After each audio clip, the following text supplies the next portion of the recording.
یہ radio Pakistan pod cost ہے۔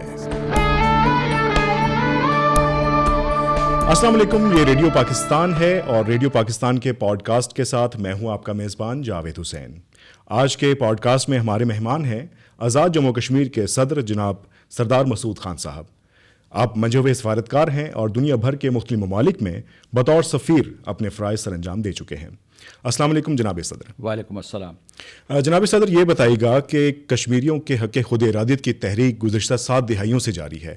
آپ بطور صدر اور ایک منجے ہوئے سفارتکار کے طور پر اس تحریک کی کامیابی کو کیسے دیکھ رہے ہیں؟ ایک تو بہت بہت شکریہ مجھے دعوت دینے کا کہ میں آپ سے بات کر رہا ہوں۔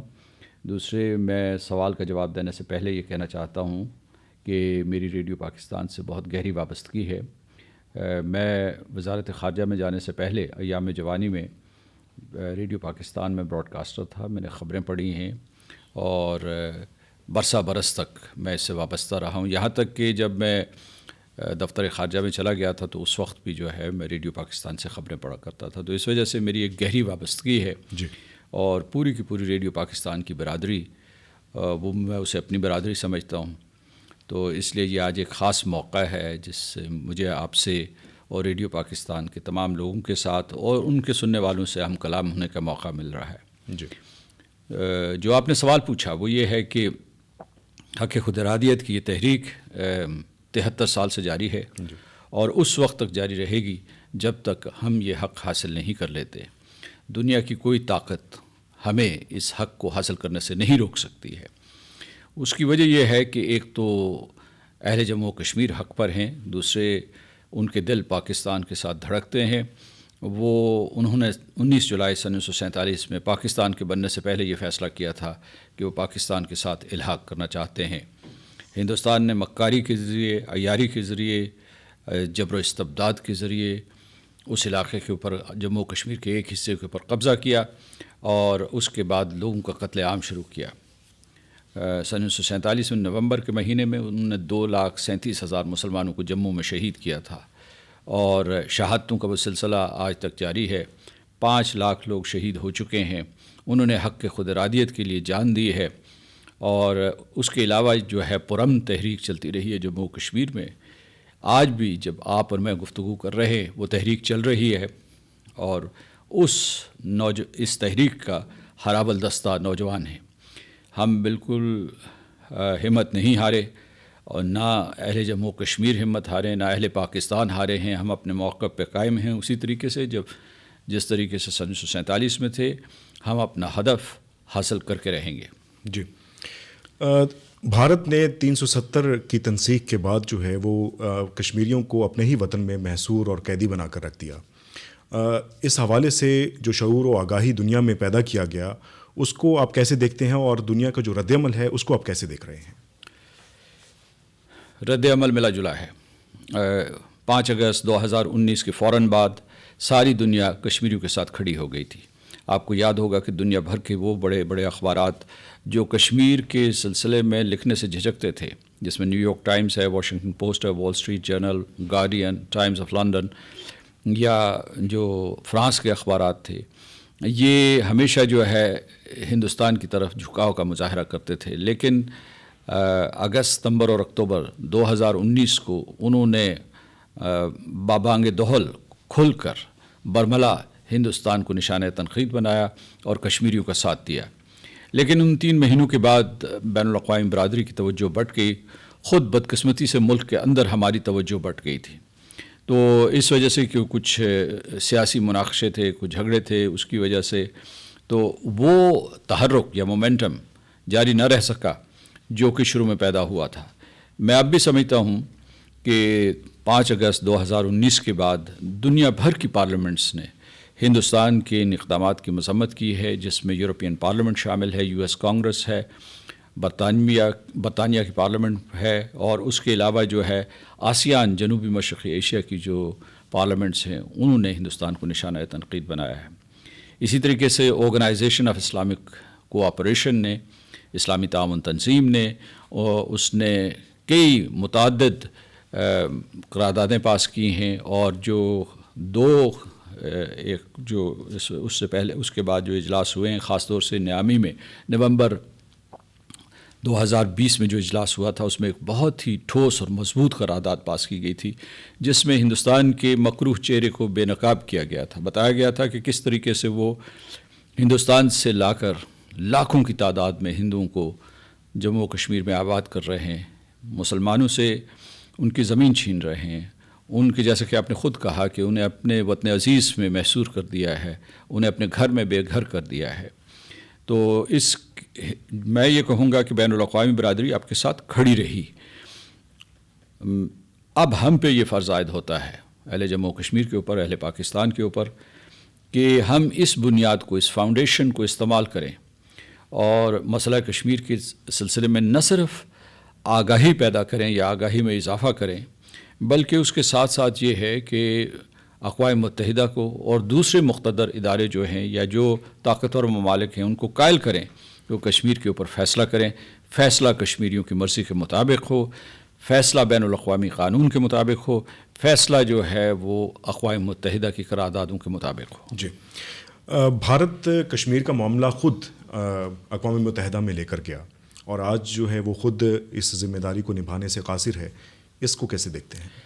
جب بھارت مسئلہ کشمیر اقوام متحدہ میں لے گیا تھا، بد نیتی سے لے گیا تھا.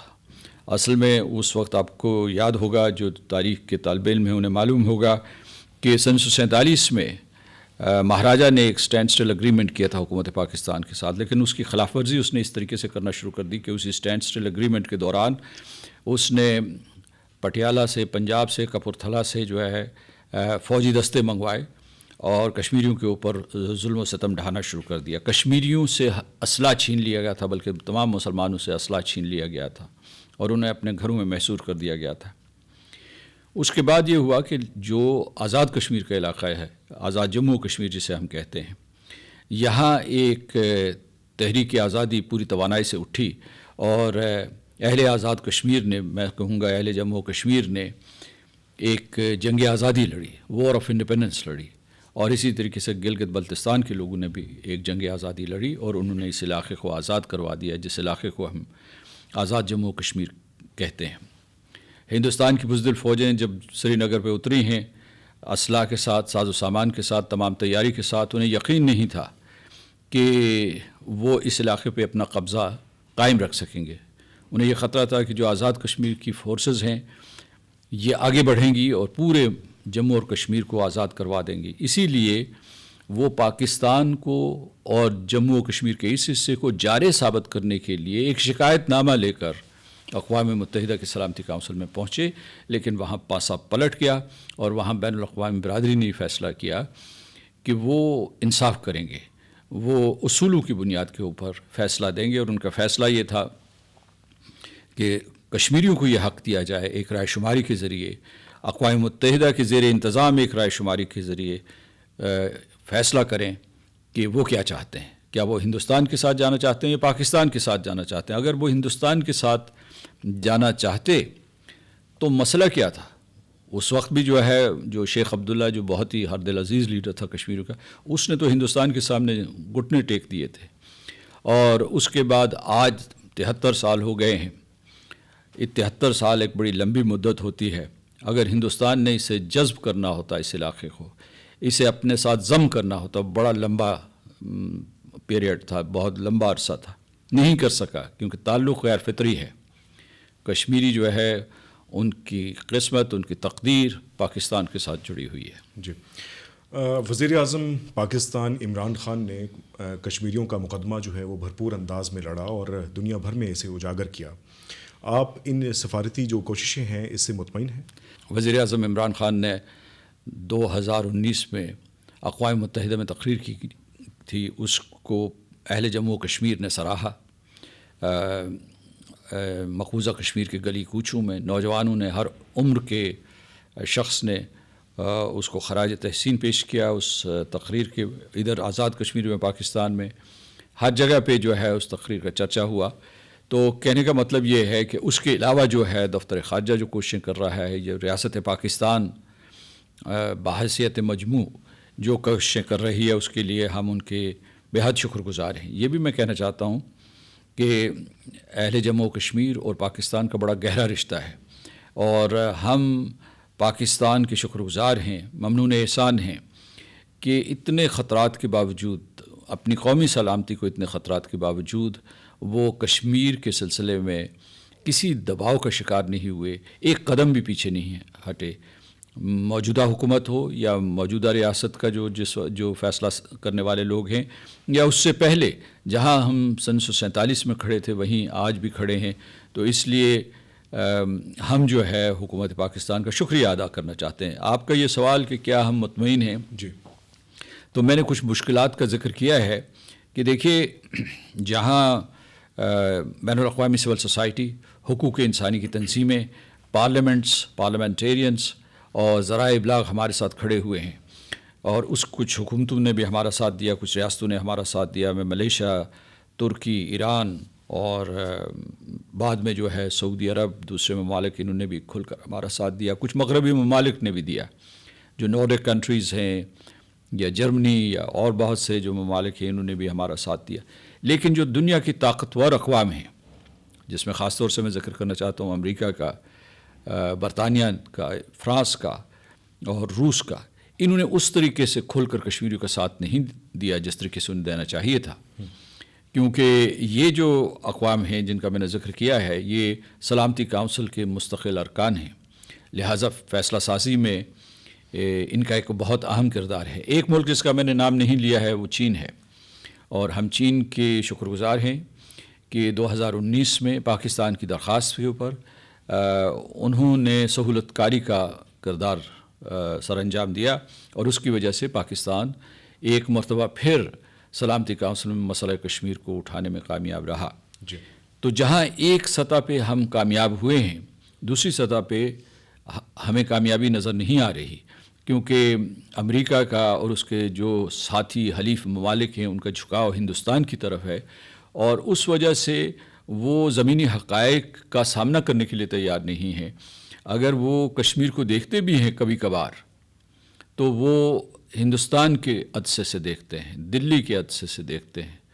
کشمیریوں کے اوپر جو ظلم و ستم ہو رہا ہے، جو ان کی نسل کشی ہو رہی ہے، جو ان کے خلاف جنگی جرائم کا ارتکاب ہو رہا ہے، اس کے لیے وہ ہندوستان کو جواب دہ ٹھہرانے کے لیے تیار نہیں ہیں۔ صحیح۔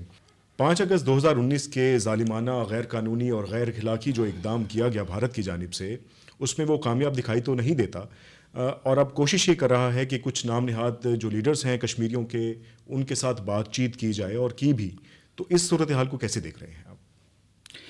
اس سے پہلے کہ میں اس کے اوپر تبصرہ کروں یا آپ کے سوال کا جواب دوں، میں بتانا چاہتا ہوں کہ جو خود ہندوستانی اخبارات حیران ہیں کہ وہ شخص نریندر مودی، جس نے کشمیریوں کو محصور کیا، جس نے وہاں فوج کشی کی، جہاں لوگوں کو اپنے گھروں میں نظر بند کر دیا، گھروں کے باہر اس نے فوجیوں کے پہرے لگا دیے، جہاں عورتوں کو بے حرمت کیا گیا، جہاں نوجوانوں کو قتل کیا گیا محاصرے اور تلاشی کے آپریشنز میں، ان کے ساتھ ایک ٹولہ اٹھتا ہے جموں و کشمیر سے، اور اس ٹولے میں بھی بہت سے لوگ جو ہے وہ گرفتار تھے، بغیر کسی ڈیو پروسیس کے، بغیر کسی جو بھی انصاف کے تقاضے ہوتے ہیں پورے کیے بغیر، ان کو انہوں نے گرفتار کر لیا تھا، ان کو قید و بند سے گزرنا پڑا۔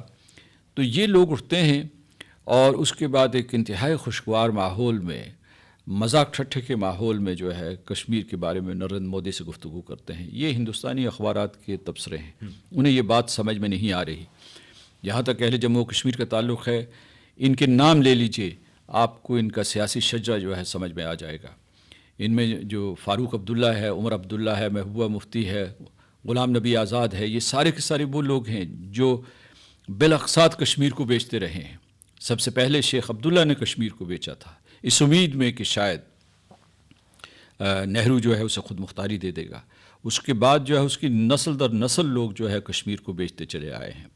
انہوں نے غداروں کی ایک بہت بڑی فوج تیار کی ہے، اور یہ کشمیریوں کی ترجمانی نہیں کرتے، یہ ان کے نمائندے نہیں ہیں، اور یہ ان کے حقوق مسلنے والے ہیں۔ میں آپ کو ایک بات بتاؤں کہ جو کشمیری، جو اس وقت ہزاروں کشمیری بصارت سے محروم ہو چکے ہیں، اس میں زیادہ تر تعداد جو ہے بچوں اور نوجوانوں کی ہے، لیکن اس میں بوڑھے بھی نہیں بچے، عورتیں بھی نہیں بچے، تو اس میں عورتیں بھی نہیں بچیں۔ تو میں آپ کو یہ بتانا چاہتا ہوں کہ یہ سب سے زیادہ جو لوگوں کو بصارت سے محروم کیا گیا ہے وہ عمر عبداللہ کے دور حکومت میں کیا گیا اور محبوبہ مفتی کے دور میں کیا گیا ہے.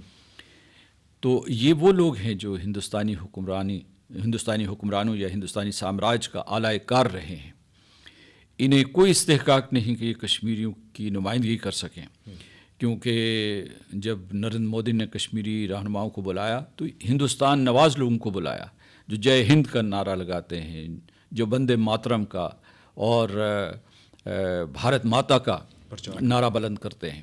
تو اس لیے جو اصل ہمارے رہنما ہیں سید علی گیلانی قائد حریت، جناب یاسین ملک صاحب، آسیہ اندرابی صاحبہ، شبیر احمد شاہ صاحب، اور اس کے علاوہ جو دوسرے ہمارے رہنما ہیں ان کا قاسم فختو صاحب جو ہیں، سارے کے سارے جیلوں میں موجود ہیں، سارے کے سارے قید خانوں میں ہیں. جو یاسین ملک صاحب ہیں اور آسیہ اندرابی وہ تہاڑ جیل میں ہے، اور ان کو آئے دن دھمکیاں دی جاتی ہیں کہ ہم تمہیں جو ہے قتل کر دیں گے یا تمہیں پھانسی دے دیں گے. تو کہنے کا مطلب یہ ہے کہ یہ کشمیریوں کے ساتھ ایک مذاق کرنے کی کوشش کی گئی ہے. اور جو اس ملاقات کی تفصیلات سامنے آئی ہیں اس میں کسی نے ڈرتے ڈراتے بہت جھجکتے ہوئے یہ کہا کہ جناب نریندر مودی جو گجرات کے قاتل کے طور پر مشہور ہیں، قصاب کے طور پر مشہور ہیں، ان سے یہ درخواست کی جھک کر بہت بصد احترام کہ آپ جو ہے 5 اگست 2019 کو جو آپ نے اقدامات کیے تھے انہیں واپس لے لیجیے. انہوں نے انکار کر دیا ہے. تو اس لیے یہ کھیل تماشا کسی اور وجہ سے تھا.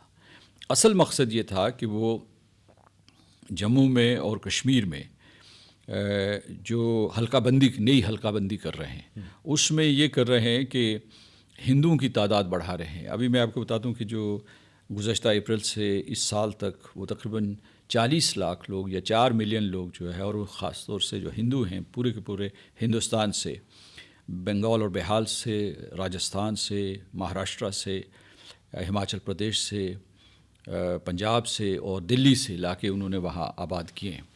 اور چونکہ ان کی تعداد بڑھا دی ہے تو اب وہ نئی حلقہ بندی اس طریقے سے کر رہے ہیں، خاص طور سے جموں میں، کہ جہاں مسلمان اکثریت تھی اس کو اقلیت میں تبدیل کر دیا جائے. اور جب کوئی وہ اسمبلی بنائیں، نام نہاد اسمبلی بنائیں، دوبارہ منتخب کریں، تو اس میں ہندوؤں کی تعداد زیادہ، ہندو مندوبین کی، ہندو ارکان کی تعداد جو ہے وہ زیادہ ہو. تو اس کے لیے انہیں چاہیے تھا ایک آپٹکس، ایک جو ہے ایک قسم کا ایک کاسمیٹک ایک ایٹماسفیئر چاہیے تھا. تو اس لیے انہوں نے ان کو بلایا وہاں. اور پھر یہ ہے کہ انہوں نے یہ بھی دیکھ لیا کہ گزشتہ برس جو انہوں نے انتخابات کروائے تھے مقامی باڈیز کے لیے، مقامی تنظیموں کے لیے، جس کو لوکل الیکشنز جو کروائے تھے، انہیں کوئی قیادت بھی نہیں مل سکی. انہوں نے بہت پیسے دینے کی کوشش کی لوگوں کو، لیکن جو ہے کوئی قابل اعتبار قیادت نہیں مل سکی. تو اس وجہ سے چاہتے تھے کہ یہ وہی جو پرانی شراب ہے اس کو نئی بوتلوں میں پیش کر دیا جائے. مسئلہ کشمیر کے حل کے لیے جو عالمی طاقتوں کا کردار ہے، کیا آپ اس سے پر امید ہیں؟ اس کا جواب جزوی طور پر میں پہلے دے چکا ہوں. میں مطمئن نہیں ہوں. اصل میں جو 1945 کے بعد اقوام متحدہ کے قیام کے بعد جو نظام وجود میں آیا تھا وہ منہدم ہو رہا ہے. اس کی جو بنیادیں ہلائی جا رہی ہیں اور اس کا جو ٹیسٹ ہے، لٹمس ٹیسٹ جسے کہیں گے، وہ کشمیر اور فلسطین ہے کہ یہاں آ کے تمام آپ کے اصول معطل کر دیے جاتے ہیں. آپ یہ دیکھیں کہ مسئلہ کشمیر جو ہے وہ ایک سیدھا سادہ مسئلہ ہے. کشمیر کے لوگوں نے ابھی تک فیصلہ نہیں دیا کہ ان کا سیاسی مستقبل کیا ہے. وہ دنیا کی بدترین انسانی حقوق کی خلاف ورزیوں کے دور سے گزر رہے ہیں. جو آپ بین الاقوامی قانون کو دیکھیں تو بین الاقوامی قانون کے مطابق، اور میں اس میں خاص طور سے آپ کو بتانا چاہتا ہوں کہ 4th Geneva convention, additional protocol of the 4th Geneva convention, additional protocol 1 جو ہے، انٹرنیشنل کرمنل کورٹ کا اسٹیٹیوٹ جو ہے، اقوام متحدہ کی سلامتی کونسل کی کئی قراردادیں، یہ ساری کی ساری جو سارے کے سارے قوانین کا جو مجموعہ ہے، اس کا لب لباب، اس کا نچوڑ اگر آپ اس کے اوپر مقبوضہ جموں و کشمیر کی صورتحال کے اوپر منطبق کریں تو پتہ یہ چلتا ہے کہ ہندوستان جنگی جرائم کا ارتکاب کر رہا ہے، انسانیت کے خلاف جرائم کا ارتکاب کر رہا ہے، نسلی تطہیر کر رہا ہے، اور جینوسائیڈ جو ہے، امریکہ میں ایک جینوسائیڈ واچ ہے، ایک تنظیم ہے جس نے یہ کہا ہے کہ کل جینوسائیڈ کی 10 سٹیجز ہوتی ہیں، تو کشمیر جو ہے جینوسائیڈ کی 8ویں سٹیج پہ پہنچ چکا ہے۔ 9ویں سٹیج جو ہے وہ ایکسٹرمنیشن ہے کہ پوری کی پوری جو آبادی کو تباہ کر دیا جائے گا۔ ہم بالکل مطمئن نہیں ہیں بین الاقوامی برادری کے رد عمل سے، یا بلکہ یہ ہے کہ ہمارا شکوہ ہے کہ وہ صرف نظر کر رہے ہیں، وہ اپنے روگردانی کر رہے ہیں، وہ اپنی ذمہ داریاں نہیں نبھا رہے، اور ہم سمجھتے ہیں کہ اگر یہ سلسلہ جاری رہا، اسی طریقے سے انسانیت کا ایک حصہ قتل ہوتا رہا، تو یہاں ایک جنگ چھڑ سکتی ہے۔ اور وہ جنگ، چونکہ آپ کو پتہ ہے کہ ہندوستان اور پاکستان دونوں ممالک جو ہیں وہ جوہری طاقت رکھتے ہیں، اگر یہ جنگ چھڑی تو یہ صرف جو ہے اہل جموں کشمیر یا اس خطے کے لیے نقصان دہ نہیں ہوگی، یہ ساری کی ساری دنیا کے لیے تباہ کن ہوگی۔ صحیح۔ بین الاقوامی انسانی حقوق کی تنظیمیں بھی اس حوالے سے آواز بلند کرتی رہی ہیں، لیکن مودی سرکار جو ہے وہ نرمی دکھانے کی ذرا برابر جو ہے وہ ہمت نہیں دکھا رہی، تو ایسا رویہ کیوں اختیار کیا جا رہا ہے ان کی جانب سے؟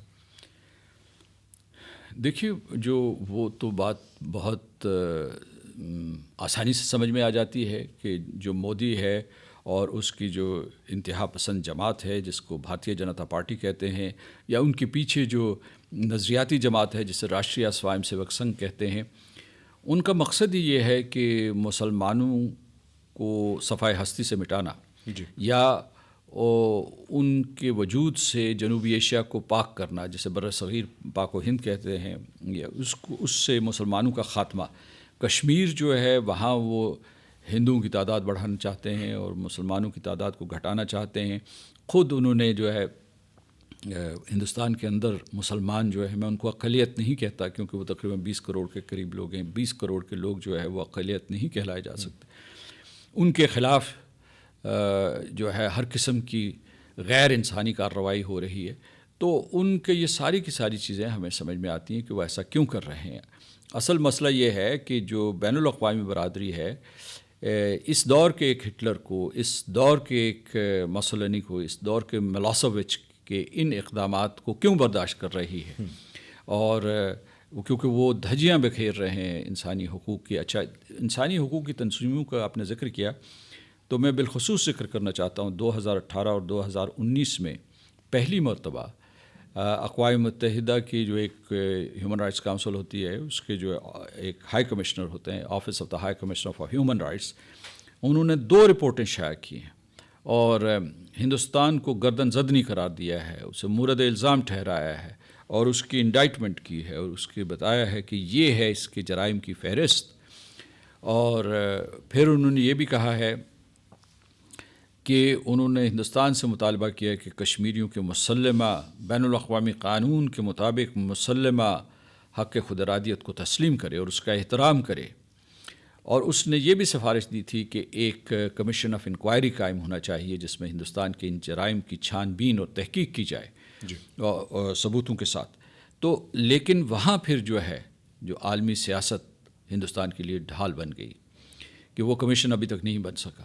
تو میں یہ کہہ رہا ہوں کہ نریندر مودی جو ہے جو کر رہا ہے وہ تو عیاں ہے، جو بین الاقوامی برادری کر رہی ہے وہ ناقابل معافی ہے۔ صحیح۔ آخر میں جناب صدر، کشمیر کے جو غیور عوام ہیں جو کہ بھارتی تسلط کے خلاف آزادی کے لیے برسر پیکار ہیں، تو ان کے لیے کیا پیغام دینا چاہیں گے آپ؟ میں ان کو وہی پیغام دینا چاہوں گا جو طالبان نے امریکیوں کو دیا تھا۔ ایک طالب نے ایک امریکی کو یہ کہا تھا، ایک امریکی جس نے اسے قید کیا ہوا تھا، کہ تمہاری کلائی پہ قیمتی گھڑی ہے، ہمارے پاس وقت ہے، وقت ہماری طرف ہے، اہل جموں کشمیر کی طرف ہے، ہم آزادی لے کر رہیں گے۔ ہندوستان کتنا بھی اپنا ظلم بڑھا دے، ہمارا یہ مصمم ارادہ ہے اور ہم یہ قسم کھائی ہے کہ ہم اپنا حق لے کے رہیں گے، اور یہ ہم خدا سے وعدہ کرتے ہیں، اور ہم خدا کی مدد کے اوپر اعتبار کر کے، اعتماد کر کے آگے بڑھیں گے۔ جی انشاءاللہ۔ جی جیسا کہ ہمارے آج کے پوڈ کاسٹ میں ہمارے مہمان تھے آزاد جموں کشمیر کے صدر جناب سردار مسعود خان صاحب، اور اس حوالے سے جو کشمیر کے جو امور ہیں اور مسئلہ کشمیر ہے اس حوالے سے انہوں نے سیر حاصل گفتگو کی. یقیناً آپ کو پسند آئی ہوگی. اگلے پوڈ کاسٹ کے لیے ایک نئی شخصیت کے ساتھ حاضر ہوں گے. اپنے میزبان جاوید حسین کو دیجیے اجازت. اللہ نے کے یہ ریڈیو پاکستان پوڈ کاسٹ ہے.